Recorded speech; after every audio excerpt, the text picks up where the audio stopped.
Hamas വക്താവ് അബ്ദുൽ ലത്തീഫ് അൽ ഗനോവ Israel വ്യോമാക്രമണത്തിൽ കൊല്ലപ്പെട്ടതായി റിപ്പോർട്ട്. ഹമാസിലെ ഒരു പ്രധാന മാധ്യമ പ്രവർത്തകനായിരുന്ന അൽ ഗനോവ ഭീകര സംഘടനയുടെ കാഴ്ചപ്പാടും നിലപാടുകളും വ്യക്തമാക്കുന്നതിൽ പ്രധാനിയായിരുന്നു.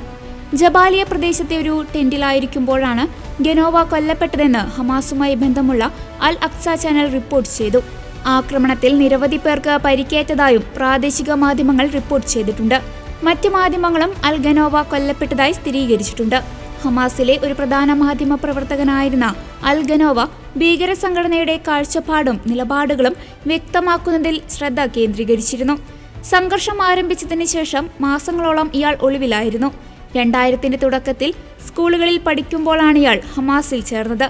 യൂണിവേഴ്സിറ്റിയിൽ നിന്ന് ബിരുദം നേടിയ ശേഷം അൽ ഗനൗ വടക്കൻ ഗാസയിലെ ഹമാസ് പ്രസ്ഥാനത്തിന്റെ മാധ്യമ ഓഫീസുകളിൽ ജോലി ചെയ്യുകയും പിന്നീട് 2007-ൽ വടക്കൻ ഗാസയിലെ ഹമാസിന്റെ മാധ്യമ ഡയറക്ടറായ ഇയാൾ 2016-ലാണ് ഹമാസിന്റെ മാധ്യമ വക്താവായത്.